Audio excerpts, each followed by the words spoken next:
Alright, so here's the jig. So these two blocks have 3/4 inch holes drilled in them, and these two have 1/2 inch holes drilled in them. And then you raise the blade up just so it will cut them down to just about 1/2 inch. This takes a bit of trial and error. I used a Forstner bit here because it cuts a little bit bigger than the drill bit I'm going to be using so that these can spin freely while I'm drilling them, but it's kind of tricky to get it perfect. So first you cut it a little bit by hand, and then you can chuck it in the drill once you have a round portion.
Now I must admit this system is really not perfect, but it's better than lathing stuff on the lathe, and I made this in about the same amount of time that I probably could have made one short section on the lathe.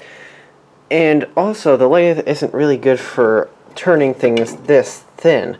Like, it's probably going to jump out and like explode or snap, and it would just be very time consuming.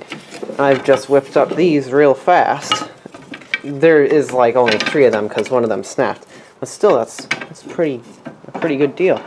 What else was I gonna say? You need to run your saw for a really long time so it gets kind of warm, even though this is a continuous operation motor, continuous duty. But I don't know if it's a continuous duty motor if it's full of sawdust. I'm thinking sometime, like maybe a yearly thing, I open up the motor, blow out all the sawdust, or just brush it out because I don't have compressed air. Another annoying thing is, with such a thin blade, it's easy to push it too far, and then there's still a lump of wood on there, and then that can't get through the small hole, so you have to pull it back and push it through again. Although you can get into like a bit of, you can like sort of feel the perfect speed like to run the drill at and push forward.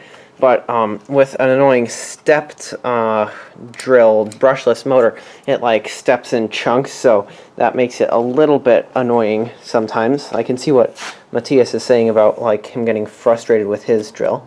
Also, it makes a lot of sawdust, but hey, a lathe would do that too. What else? These holes need to be lined up really well. Mine are not, so you just gotta really horse her down there with the drill. Yeah, that's about it. I'll stop rambling now. Bye! I was just thinking perhaps a dado stack might be better to use here, but the other thing is you have to raise the blade up pretty high to get this high. You could try to have these holes lower down. I didn't actually design this at all. I'm just like, alright, this looks like a good height for the hole, because it was from something I already did that was sort of like that.